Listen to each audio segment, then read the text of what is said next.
Ici, la voix de l'Amérique.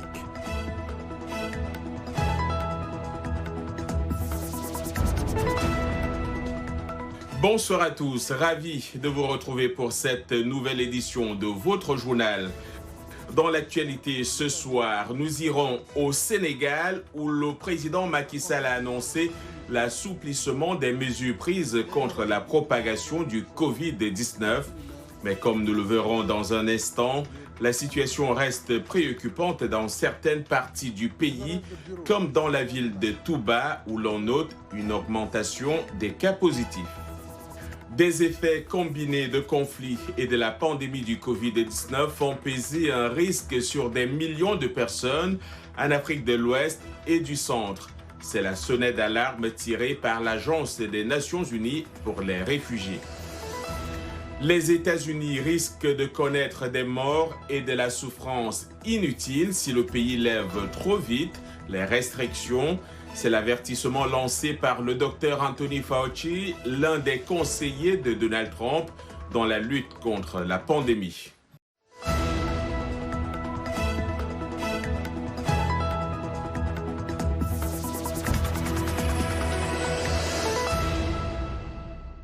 Une fois encore, bonsoir. Commençons par le Togo où un mouvement d'humeur a eu lieu ce mardi à l'intérieur de la prison civile de Lomé. Selon le site internet Lomé Info, les prisonniers se sont révoltés ce matin, exigeant leur libération pour risque de contamination au Covid-19. Le nouveau coronavirus qui a déjà ôté la vie à 2 des leurs. Le site indique que 20 prisonniers ont déjà été déclarés positifs à la maladie. La manifestation a contraint les agents pénitentiaires à faire usage de gaz lacrymogène. On compte des blessés graves. Le mur de la prison a également été endommagé. Au Sénégal, les restrictions sur les mesures prises en vue de limiter la propagation du nouveau coronavirus seront assouplies.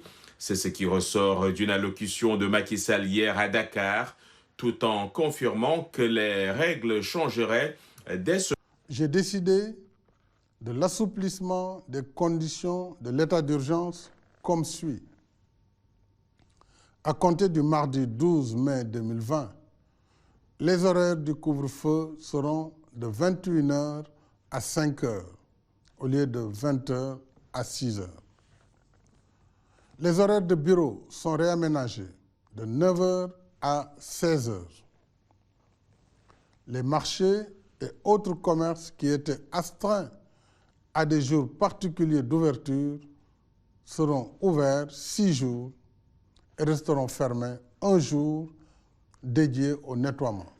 Restons au Sénégal, malgré cette annonce du président Macky Sall sur l'assouplissement des mesures préalablement prises pour contenir la propagation du Covid-19. La situation reste préoccupante dans certaines parties du pays, comme dans la ville de Touba, où l'on note une augmentation des cas positifs. C'est un reportage de l'agence Reuters. Le récit est signé Mohamedou Oumfa. Touba, la ville sainte de la confrérie mouride au Sénégal, est toujours l'un des foyers de propagation du Covid-19. La situation semblait pourtant sous contrôle entre le 26 mars et le 11 avril dernier. Pour contenir la propagation du Covid-19, les autorités avaient décrété la fermeture des mosquées, instauré un couvre-feu nocturne et lancé des campagnes de sensibilisation. La réponse semble avoir fonctionné, du moins pendant 2 semaines, car le 11 avril est arrivé un 27e cas confirmé de Covid-19 dans la ville. Le patient ne s'était pas rendu à l'étranger et n'a été en contact avec aucun autre patient connu, révélant un cas de transmission communautaire du nouveau coronavirus. Depuis, le nombre de cas confirmés s'est multiplié par 7 pour atteindre plus de 190 malgré l'intervention de l'armée qui a mis en place un hôpital de campagne et désinfecté les rues. Cette multiplication des cas exerce davantage de pression sur les hôpitaux de la ville qui pourraient être rapidement débordés faute de respirateurs et de lits pour accueillir les malades. Oui, on a eu à évacuer certains patients. D'autres, c'est par manque de place. D'autres, effectivement, c'est par souci de plateau technique parce qu'ils ne sont pas réellement en détresse respiratoire ou bien des cas compliqués. Mais pour prévenir justement ces complications, le plateau n'étant pas disponible, on a jugé plutôt de les référer le plus précocement possible avant qu'ils ne décompensent. La situation est d'autant plus préoccupante qu'à Touba, de nombreux habitants minimisent toujours la gravité du Covid-19. Nous n'avons pas peur de tomber malade, mais nous avons peur de transmettre le virus à d'autres personnes. Mais c'est Dieu qui décide qui vit ou qui meurt et ce qui sera. Mais nous prenons des mesures pour nous protéger. C'est ce que veut notre marabout et le président. Le cas de Touba est révélateur des difficultés qui pourraient se poser alors que de nombreux pays ont amorcé la phase de déconfinement. Il illustre les risques de rebond de la maladie après une apparente accalmie et donc la probabilité de reconfiner des villes, sinon des pays entiers, pour éviter de nouvelles vagues de l'épidémie. Des millions de personnes vulnérables en Afrique de l'Ouest et du Centre font face à de nouveaux risques dus aux effets combinés des conflits et de la pandémie du nouveau coronavirus. C'est selon l'Agence des Nations Unies pour les réfugiés. L'organisation craint une grave crise humanitaire dans cette région du Sahel, impliquant plus de 9 millions de personnes déplacées. Récit Blanche Sano. La pandémie du nouveau coronavirus a entraîné la fermeture des frontières et a ajouté une pression accrue sur les systèmes de santé fragiles et les économies faibles en Afrique. Le Haut Commissariat de l'ONU pour les réfugiés a déclaré qu'il intensifie son soutien au gouvernement pour les aider à faire face à la détérioration de la crise humanitaire. David, un chef de la communauté hôte du camp de réfugiés d'Agadom, principalement composé de Camerounais, s'est dit extrêmement préoccupé par la situation. Maintenant, nous devons faire très attention au Covid-19. La chose est réelle. En fait, ils ont même placé des seaux ici pour se laver les mains. Il faut être prudent, ne pas sortir, rester à l'intérieur du camp jusqu'à ce qu'ils disent que c'est fini. Au Niger, le HCR a formé des artisans et des tailleurs pour fabriquer des masques faciaux pour les réfugiés et les communautés d'accueil. Même avec ces mesures, la menace est pesante. Les réfugiés vivent souvent dans des environnements très surpeuplés. Ils vivent dans des zones souvent un peu reculées où l'accès aux soins de santé peut être limité. Ils vivent également dans des environnements qui ont des installations sanitaires et d'eau limitées. Et donc tout cela ensemble les rend particulièrement vulnérables à la propagation de ce virus. L'Afrique de l'Ouest et du Centre compte l'une des plus grandes populations de personnes déplacées d'Afrique, avec quelques 5,6 millions de déplacés internes, 1,3 million de réfugiés, 1,4 million de rapatriés et 1,6 million d'apatrides. Eux sont en première ligne de la lutte contre le nouveau coronavirus. Ce sont les médecins qui affrontent le virus et qui vivent leur propre angoisse face à une possible contamination. Nous avons recueilli le témoignage de l'un d'eux. Son nom, c'est le docteur Brahima Sawadogo. Il est burkinabé et s'est rendu à Paris en décembre dernier pour un stage de spécialisation en psychiatrie à l'établissement public de santé de ville Evra à Neuilly-sur-Marne. Non préparé à faire face à une telle pandémie, il s'est retrouvé en première ligne de la lutte contre le coronavirus. Yacouba Ouedraogo a recueilli le témoignage de ce psychiatre qui, à un moment donné, a eu recours au service d'un psychologue. Voilà, le corona, on tombe dedans et du coup, tout change dans la tête. On a laissé une famille au pays, des amis au pays, des parents au pays, des enfants. Du coup, tu te retrouves face à une situation. Voilà l'angoisse qui est là. Est-ce que je serai contaminé? Si je suis contaminé, est-ce que c'est des interrogations? Les nuits, c'est des nuits blanches, sincèrement. Au travail, tout le monde est angoissé, tout le monde est stressé entre collègues. Et quand tu rentres à la maison, sincèrement, il n'y a pas de sommeil. Tu penses à la famille et du coup, du jour au lendemain, tu apprends par les médias que le virus est chez toi. Il y a l'angoisse pour toi que tu vis, la peur pour toi et il y a la peur pour la famille. Ta femme, tes enfants, tu es stressé, tu es angoissé, tu te poses des questions, la nuit tu ne dors pas. Et quand tu rentres à la maison, c'est vrai, l'appétit n'y est pas trop. Hein? Et tu es obligé de faire des appels vidéo pour rassurer la famille et au pays, dire que non, tu vas mieux. Et du coup, toi aussi, tu es inquiet pour eux. Et au service, on a des amis qui sont contaminés. Et du coup, tu te demandes, est-ce que toi aussi tu es contaminé? Si tu es contaminé, qu'est-ce qui va se passer? Oui, ce qui m'a beaucoup marqué, c'est lorsque c'est vrai que nous avons été en contact. Nous avons été en contact avec une de notre collègue. Et quelques jours après, elle a commencé à présenter les symptômes. Commencé à faire la fièvre, 2-3 jours. C'est moi-même qui l'ai encouragée à aller faire le test de dépistage. Et quand elle allait faire le test, c'était positif pour elle. Et tout le monde était paniqué dans les services. Nous tous, on a cru qu'on était tous infectés. Et disons que ce jour même, elle et moi, on avait fait une visite à domicile ensemble, où on avait rencontré des gens. Donc, du coup, l'angoisse était devenue plus belle. Et heureusement, nous tous, on s'est fait dépister. Et ça s'avérait négatif. Et donc, toute l'équipe et moi, et la patiente qu'on était allé voir à domicile. Il m'est arrivé des périodes où mon collègue m'a regardé un matin, il m'a dit « Ah, Ibrahima, je te connais, je sais que ça ne va pas. » Il lui a dit « Oui, ça ne va pas, mais en tant que psychiatre, c'est parce que tu es psychiatre que tu as vu cela, mais en dehors de service, je ne pense pas que les gens voient ça, mais tu descends et nous vivons actuellement une situation difficile. Nous nous asseyons, nous bavardons, chacun essaie de se décharger, d'expliquer ses angoisses, ce qui nous soulage énormément. Heureusement qu'il y a le cellule psychologique en place que vous pouvez appeler et pour faire une téléconsultation avec un psychologue, un psychiatre, pour bavarder, pour se décharger. 5 patients en réanimation sont morts mardi dans un incendie dans un hôpital traitant des malades du nouveau coronavirus à Saint-Pétersbourg en Russie. Un sinistre dû, selon les premières constatations, à un respirateur artificiel ayant pris feu. Quelques 150 personnes ont dû être évacuées selon les pompiers. À Paris, le maire socialiste Anne Hidalgo a demandé ce mardi que le port du masque soit obligatoire dans les parcs et les jardins, mais aussi dans toutes les rues de la capitale française. Enfin, l'Iran s'apprête à rouvrir des mosquées pour 2 heures pendant 3 nuits. C'est à l'occasion des célébrations de la nuit du destin, la 27e nuit du Ramadan qui marque, selon la tradition musulmane, la nuit où les premiers versets du Coran ont été révélés à Mahomet.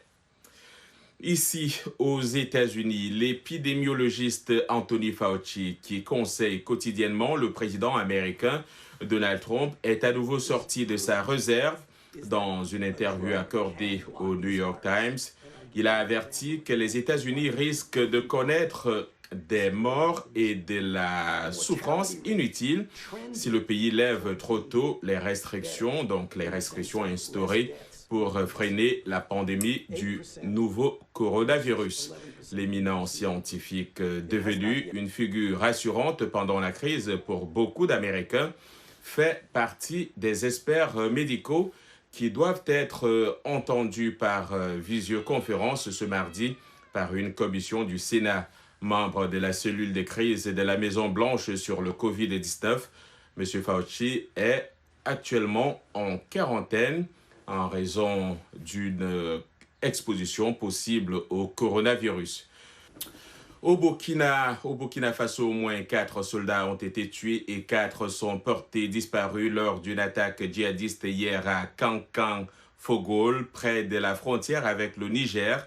C'est une équipe du détachement militaire des Seba en patrouille qui a été la cible d'une embuscade menée par des groupes armés terroristes. Des opérations de ratissage ont été entreprises pour retrouver les éléments qui manquent à l'appel et traquer les assaillants. Sur Twitter, le président Marc-Christian Kaboré a souligné que l'urgence sanitaire liée à la lutte contre le coronavirus ne doit pas faire oublier les impératifs sécuritaires. Vous regardez chez Le Monde aujourd'hui en direct de Washington sur VOA.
Merci de nous rejoindre pour cette deuxième partie du Monde aujourd'hui. John Linden, de retour avec vous.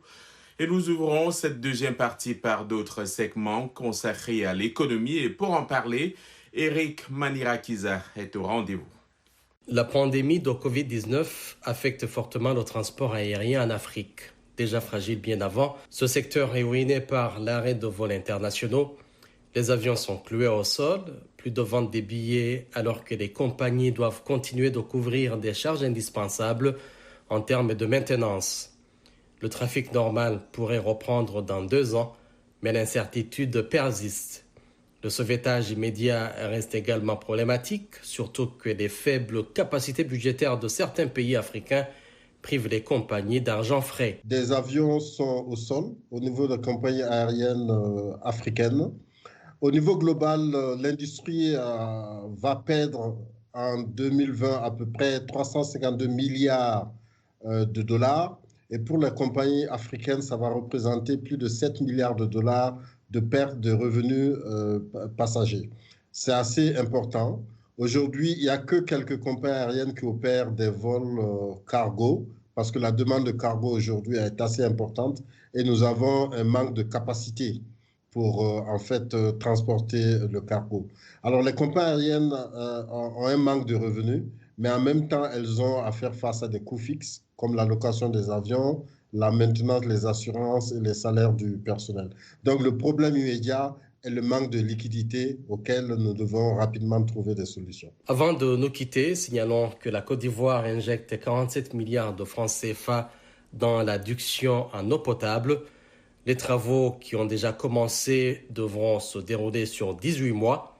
155 sous-quartiers d'Abidjan et ses villes environnantes, dont Anyama, Benguerville, Grand Bassam, Bonoa et Songo, seront desservis. Sans propriétaire de la cour d'ici là, son puits là, sans ça on ne peut pas avoir l'eau. Souvent on marche ici pour aller puiser l'eau SCV. Dans notre quartier on appelle SCV, c'est là-bas on va chercher l'eau à boire. Il n'y a pas l'eau ici, c'est difficile. C'est difficile à vivre dans le quartier. C'est ici on vient faire les lessives, on vient chercher l'eau pour faire tout. Si l'eau à boire, on va acheter ça de l'autre côté. Il n'y a pas l'eau. 1,6 million de personnes bénéficieront de ce raccordement à l'eau potable.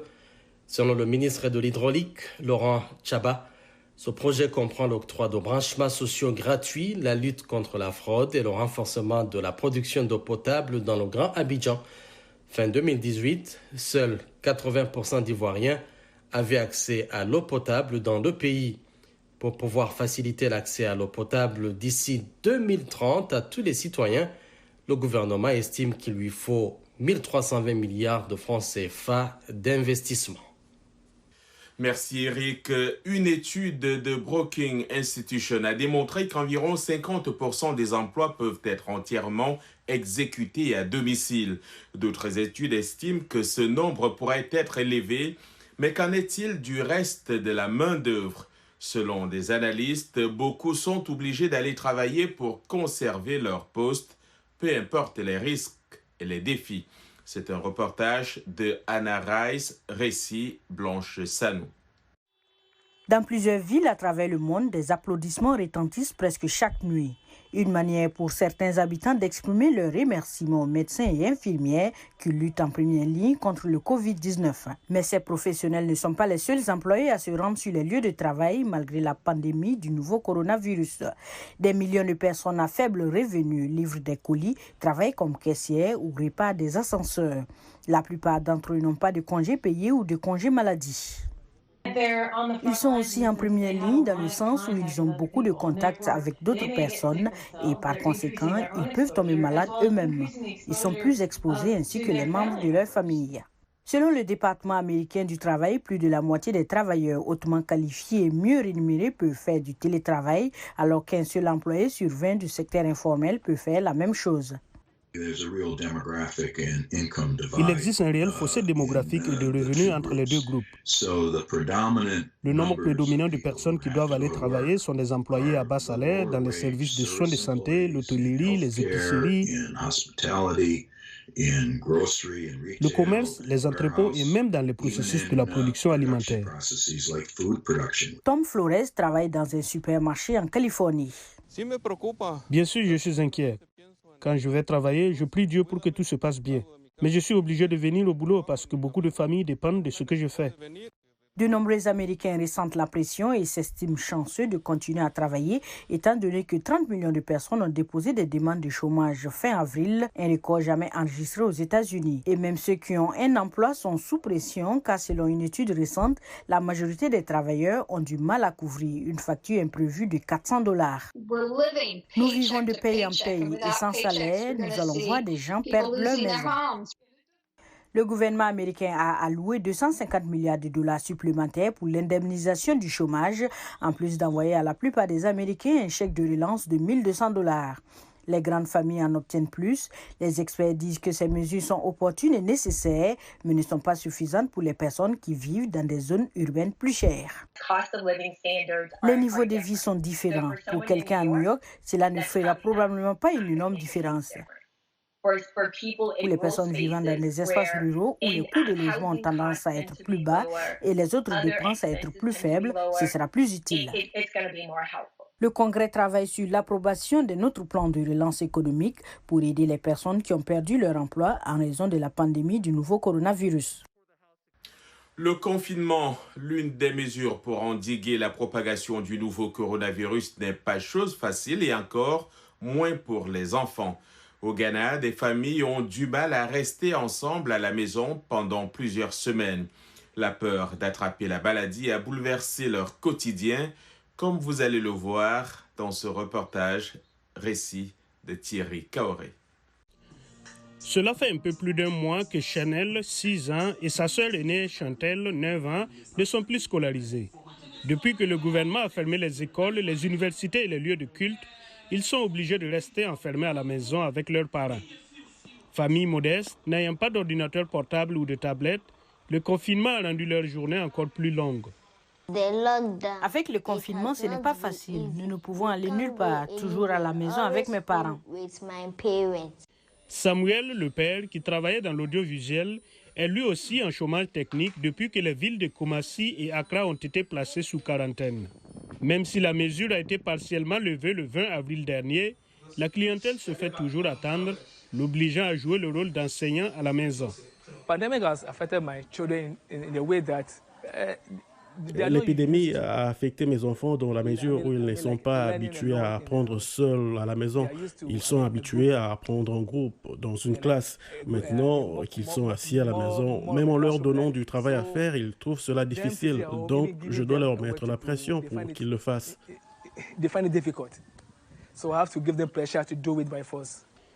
La mère Abigail, quant à elle, travaille toujours au service de consultations externes dans une clinique.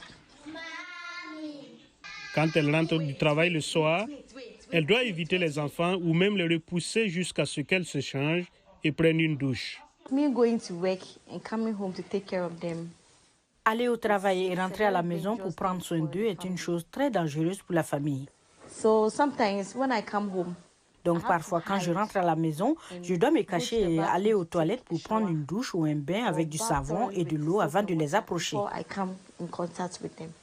Les psychologues ont exprimé leurs inquiétudes concernant le stress mental provoqué par la pandémie chez les enfants qui sont obligés de craindre un ennemi invisible. Chantal et Chanel devaient passer leurs examens de fin d'année avant les vacances de Pâques, mais à ce jour, le gouvernement ghanéen n'a pas encore fixé une date pour le retour en classe. Allons au Burkina Faso, c'est un concept original. Imaginez un spectacle dans une salle vide, Covid Live. C'est le concept lancé par des acteurs culturels pour faire la riposte au Covid-19 en ce temps de confinement. Le public, lui, est à la maison et a dû suivre le concert via les réseaux sociaux. Des musiciens qui étaient contents de retrouver la scène, comme nous allons le voir dans ce reportage de notre correspondant à Ouagadougou, Lamine Traoré. Nous sommes dans l'une des prestigieuses salles de spectacle de la capitale burkinabé, le Sénazar. Osborne Bado, le premier musicien de la soirée, est sur scène, mais dans une salle vide.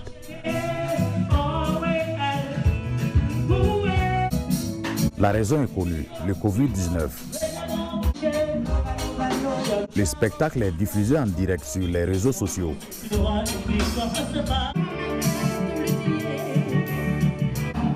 2 autres musiciens se produisent par la suite. Les conditions sont pareilles. L'objectif reste le même. Malgré tout, affronter le coronavirus. Le concept est de prester dans une salle vide. On peut dire que c'est une première, voilà, mais on se met en tête que les gens nous suivent de chez eux et c'est surtout pour les faire plaisir. Il ne faut pas qu'on se dise que c'est la fin du monde, voilà, c'est une maladie et je pense que déjà qu'il y a des gestes barrières à respecter. Je pense que si on fait ça, voilà, bientôt on pourra vraiment sortir et puis se mettre sur scène comme il se doit en face du public qui nous attend aussi. Quel que soit ce qu'on va faire, il va y avoir des maladies, des pandémies. Donc ce que Dieu nous demande de faire, c'est d'être créatif, c'est de rester vivant, c'est procurer la joie aux gens. Le public était là. Ah bon? Parce que spirituellement, la salle était pleine. Pour moi, spirituellement, la salle était pleine. Je voyais des esprits qui étaient là et c'était beau. L'initiative, organisée essentiellement par des managers de musiciens et soutenue par le ministère de la Culture, a récolté pour la première soirée près de 50 000 vues. Des internautes confinés chez eux. À travers ce concept, à travers cette initiative du Covid Live, nous pouvons donc rester chez nous, mais tout en suivant nos concerts en live à travers donc, les réseaux sociaux. La culture, notamment la musique, doit pouvoir continuer et le Covid-19 ne doit pas empêcher l'expression artistique.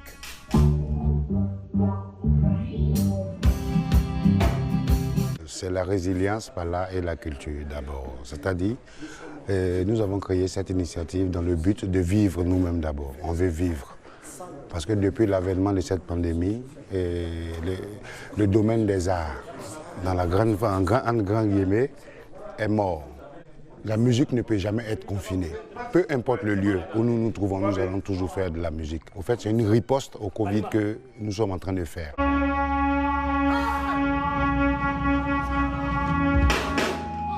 Le secteur de la culture et du tourisme est durement touché. Des attaques terroristes aux deuils nationaux en passant par les couvre-feux. Plusieurs manifestations ont payé les frais. Le couronnement de tout cela est l'apparition du nouveau coronavirus. Plus aucun événement ne se tient encore. Le gouvernement burkinabé a octroyé 1,25 milliard de francs CFA au secteur de la culture et du tourisme pour faire face à ce coronavirus, le Covid-19. Lamine Traoré pour VOA Afrique, Ouagadougou. Et c'est sur cette note que s'achève ce journal. Merci pour votre fidélité à VOA Afrique. Portez-vous bien, protégez-vous et passez une excellente soirée.